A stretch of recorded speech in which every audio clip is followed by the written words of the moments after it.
Winning Women's Wednesday Live. Good morning. With Rick in a new corner today. I love where he's sitting. I know, because now we can like beeline. Like we can look at him and we can see him. Language. Yes.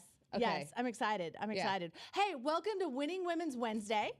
I am your co-host, Michelle Ozimi with Ignite You 90 Coaching, and the adorable and on time Ashley Gentry. Might I say early? Early. She was early, guys. Yes. What a miracle it was. It was. I love on the way you guys were talking an hour in advance. Hey, we're in the car. We're doing a couple things and then we'll be heading that way. And I text a picture of me in my bed saying I'm not watching TikToks. And she was watching TikTok, but she only lives 5 minutes away. So good for her. There we go. I'm going to leverage. That's called leverage, Michelle. It is. And I I'm proud of leverage you. my time appropriately. I don't know about appropriately, but you certainly leveraged your time. The TikToks I was watching were fantastic and got me in a good headspace. Excellent. And look at that bun. I know. It's a really good top knot, isn't it? It's fabulous. Yeah. That's because I washed my hair last night. I didn't do anything, and so it was all crinkly, and that's when this comes in. So it's like you think I'm fancy, but it's actually my lazy hairdo. No, it looks fantastic, and I did not wash my hair. But that's you look fancy because you have your headband. And that's covering the layers of dry shampoo, and I'm so sorry to my hairdresser. So that's your lazy hairdo today. Yeah. Oh, it's so lazy. So lazy. Okay. And I got to be early because freedom.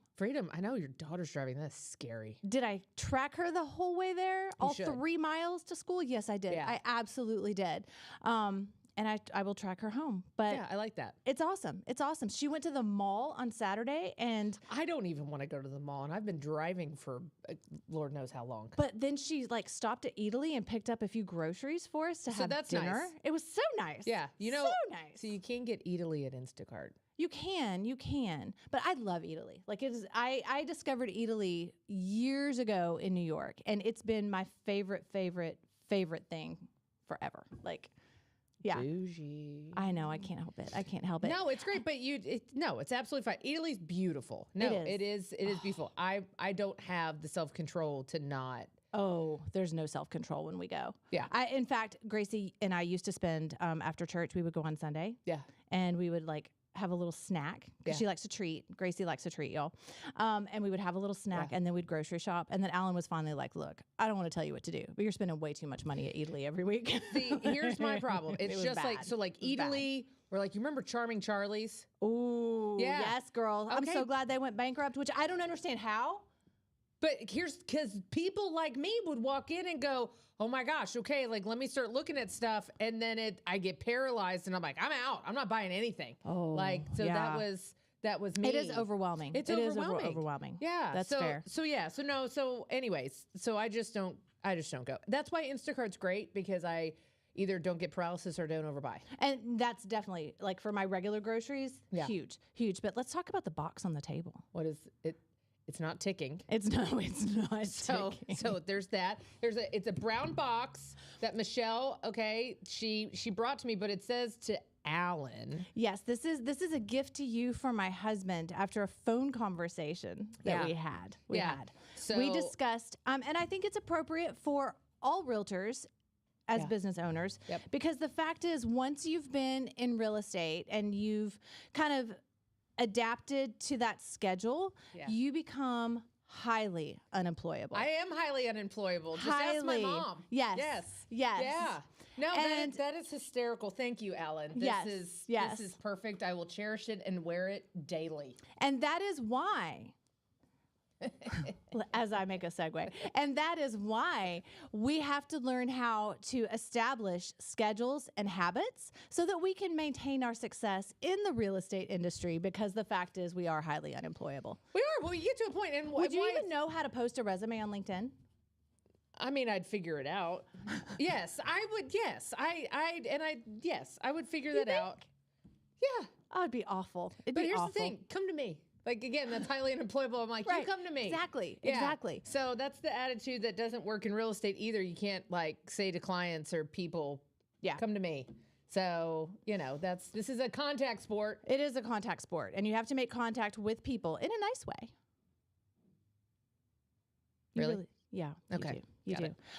Where are you struggling right now with real estate? with real estate. I was like, wow, she just went in and leaned in.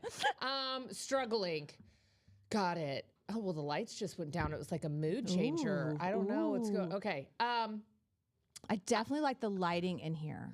It's looking good today. I am probably struggling with trying to forecast the real estate market. Yeah. And it's dying. Yeah, there's not, I shouldn't. And so you can't. No. So I think I'm struggling a little bit.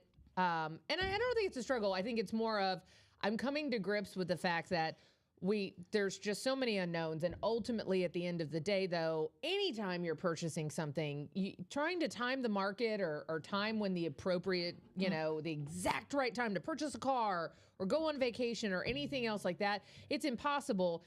Yet we consistently try to time the real estate market, which has so many different pressure points that change it on a daily basis. And it's boggling my mind a little bit. I'm glad you brought that up. I actually read a great article through KCM, Keeping Current Matters, the other day that was discussing why you shouldn't bother to time the market. Because to your point, you're trying to time the market. You're trying to get the best interest rate. You're trying to get the best deal. And all the while, real estate has proven itself over and over and over to be a solid, increasing investment. Yeah. So all you're doing is you're just wasting time and building equity in what you're trying to purchase. How stressful is that too when you're sitting there constantly? I mean, because we have clients and I'm not demonizing them. It's just, I get it. It's hard. We're in it every day and we're struggling. You're trying to make the right decision. Yeah. But man, to just sit there and stew over something for months or years and try to consider whether or not it's the appropriate time. Which for me, I struggle with that with my clients. We said struggle 42 times. We did. Yeah. It's a struggle. It is a struggle, guys. Yeah. But that's hard for me. I switched words because I'm not that way. Like I'm very much, once I decide I'm buying a car, I buy the car. And it was the same thing. It's me with dogs. So I have 3. Same. Yeah. Yeah. Mm-hmm. Yeah. We love you, Tilly. Yeah. Mostly. Penelope. Tilly was supposed to be a kitchen table, but that's a story for another day. Yes, another day. Thank you. Thank you for that one. I don't think we have an appropriate segue into another topic after that.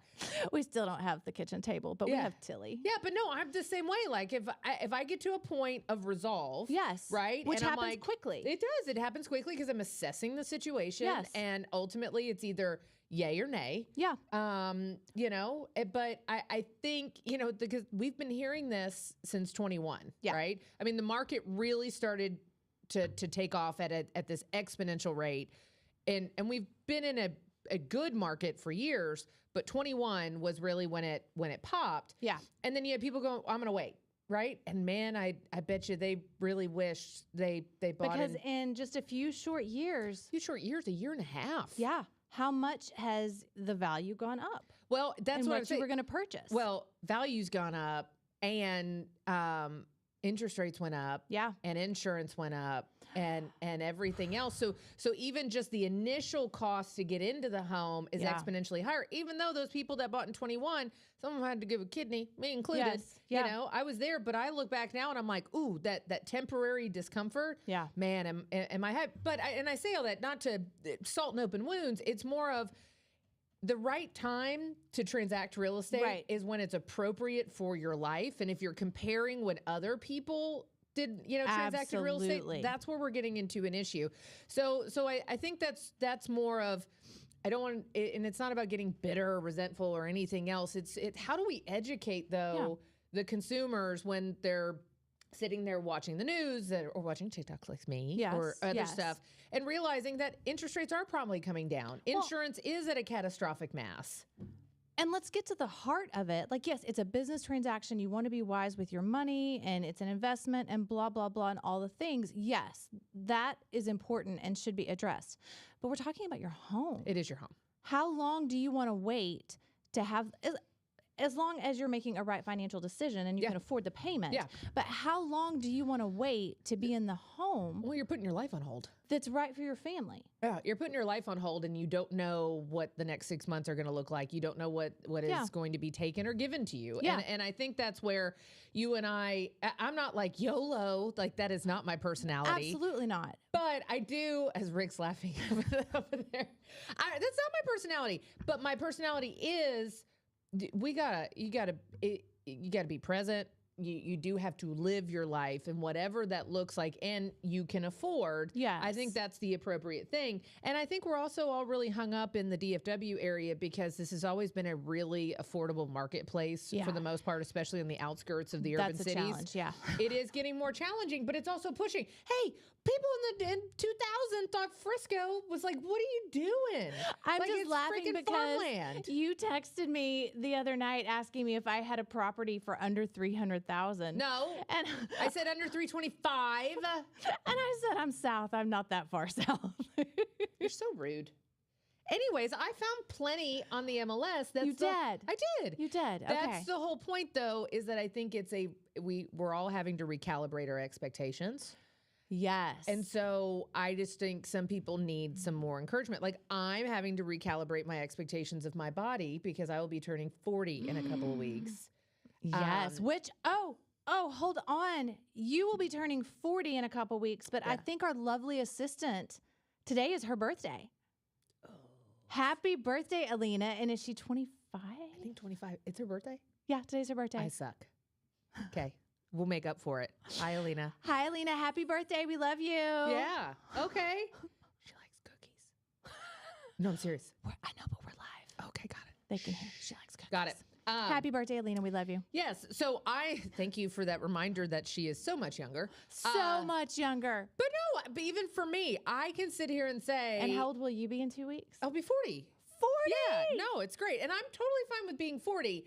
It's just 40 is different than 25. 40 is different than 35 as far as even just your body.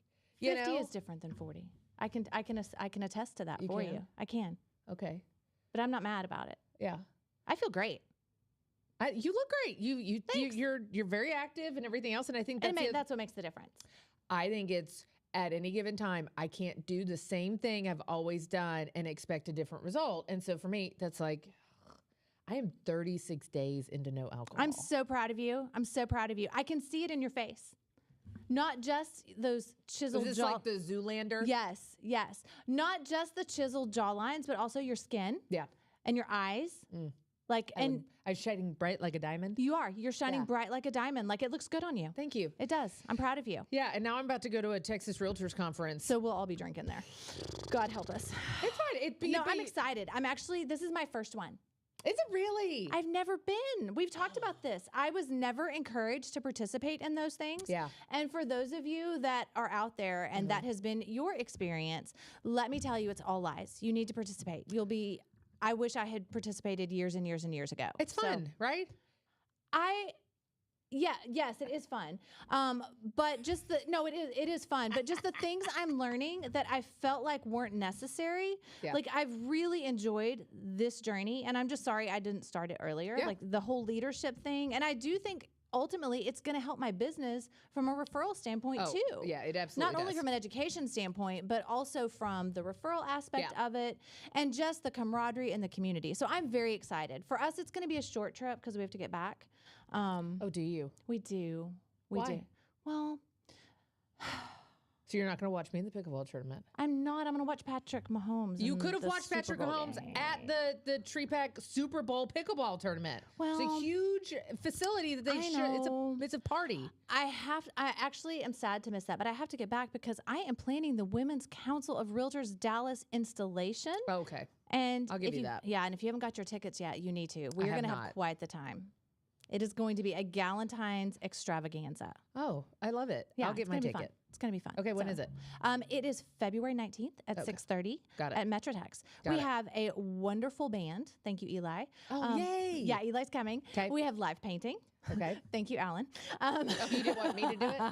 I mean, I could do it too, but nobody would be buying Be like Sesame Street art. Yes, we're going to be auctioning that off to Dress for Success. Okay, love Dress for Success. That's a great charity. I have an amazing group of past presidents that is coming. I'm so excited and honored about that. So that's great. So anyone that's listening, get your ticket. Okay. It's going to be fun. I like that. Yeah, and we've got some great food. It's just going to be a good time. Yeah. So, yeah. Okay, what else? What are you excited about at Texas Realtors? I'm going to an amazing panel for Women's Council. I'm excited about that. Okay. What are you looking forward to? You know, we are currently in session. This is the nerdy part about, you know, all the getting involved and everything else. So we're currently in session, and we do have a very large impact in affecting some, you know, policy discussions. And so we're going to be having policy. Yeah, I know. So we're going to be talking to our political affairs reps and staff and lobbyists and other things too. And also the other large associations, we collaborate with them when we go to conference. And so I think that's a great opportunity to understand what the different areas of Texas are going through and where we collectively as a big portion of the real estate population in and the state, we can affect how we want those things to be lobbied at the state. So I think you probably saw Governor Abbott, one of his priorities, again, his top priorities is property tax relief and looking at that. So the nerdy stuff, to your point, I think it's great networking opportunity and continuing to foster those relationships. So you do have those referral partners across the state. I mean, that's a great business building tool. It's also a bunch of crazies and entrepreneurs in the same facility at the same time. And in Austin, so fun. It's a lot going on. So no, it'll be overwhelming and exciting all at the same time. But it's my people. Yeah. It's my people. No, I'm looking forward to it. So no, it'll be good. And we've got support at home because Alina will be here. So that's kind of nice. I'm excited about that. Yeah, so that'll be great. But no, I'm looking forward to that and really just but it's always hard. You're trying to button up things before you leave. And of course, never fails. It was fantastic. We closed on 13 units yesterday. Oh, you did? Yeah, we closed. You did close. Yeah. That was fast. Yeah, it was. That's what I do, man. That was quick. Good for you. So, but that was the other thing. I mean, this is resilience, people. And if we're talking about that, right, this is a coachable moment. Absolutely. But had this same property under contract with another buyer, went under contract around Thanksgiving, and it was great and everything else. And unfortunately, I will just say to no fault of my own, of course or anything else, it just, those buyers moved on. And that was fine, but I believed in the property itself so much. Yes, and the because investment. you were not the listing agent. I was not the listing agent. You were the buyer's agent, so you found another buyer. I did. I hustled and I got on that phone. That's impressive. And I continued for about I mean, through January. You recognized that it was a great property and a great deal, so you went through your list of investment buyers.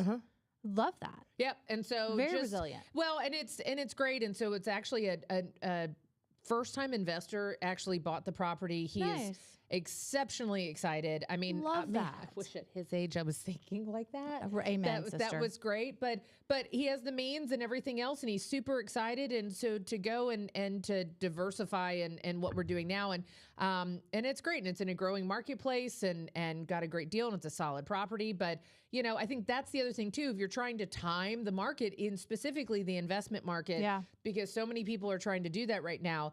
I get it. Numbers have to make sense and they have to pencil out because it's just about dollars. It's not about emotions. Right. But right now, because interest rates, so especially the commercial lending market is so constricted. Oh yeah. It's really hard to find money, but there's money out there. And then the insurance market. And so it is difficult to underwrite some of those deals. Sure. But this was a really healthy one. And so that's why, I mean, I had a lot of investors that were really mulling it over, but it's an older property. That's the other thing too. Can we talk about that? We don't discard older people, right? They have wisdom and everything else. They've been around. They're tried and true, right? Yeah. But we demonize older properties because we immediately think that they're on their last leg and they don't have any value to be given to us anymore. Right. And I will tell you this property's been kicking for a long time, twice as long as I've been alive. Oh, wow. Okay. And okay. is in... Now, I love an older property. Well, it's in phenomenal you have to be shape. cautious. Yeah, no. Do your due diligence. But if you, and again, new construction isn't bad, but there's good and bad about new construction. Oh, 100%. Right? And so I think that was part of it too, but needless to say, closed on this 13-unit multifamily yesterday, which is super excited. So what are we doing today? We're onboarding the 13 units. Nice. Making sure that everybody gets in there. And then, I love that I look holistically on my calendar on these things. And I'm like, oh, wait, I'm going out of town. Of course you are.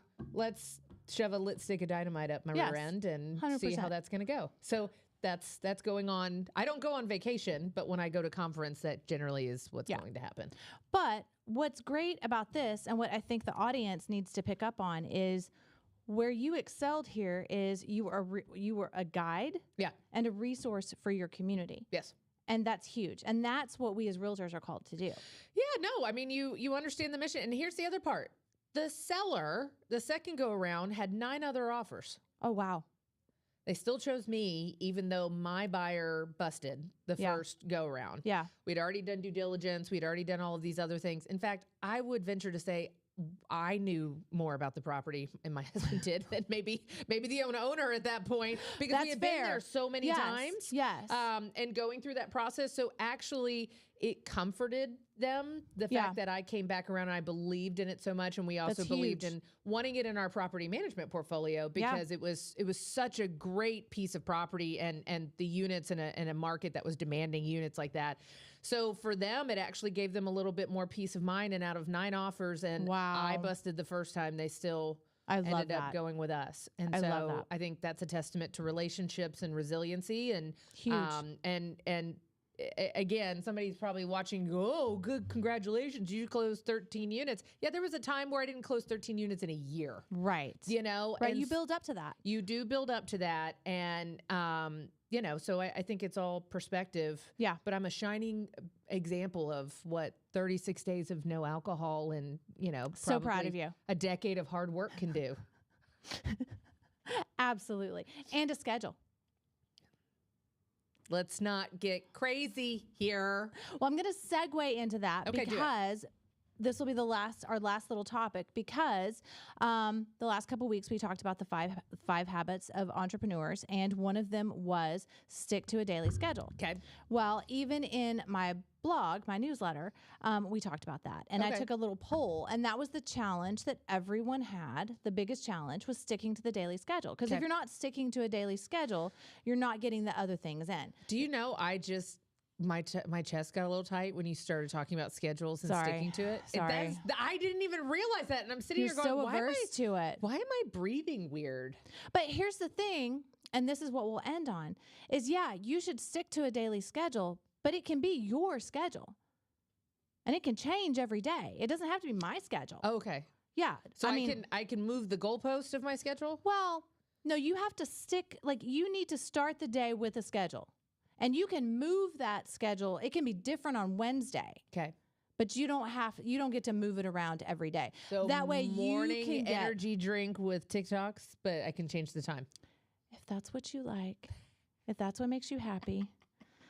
Don't really like the morning energy drinks or the TikTok. It's the cleanest one I can find. It's the cleanest one on the market. Like that, I have very little vices at this point. I was going to say. I just brought you a homemade protein bar. I was going to say, you give me a hard time about my toxic candles from Bath & Body Works, but you're going to drink a Monster?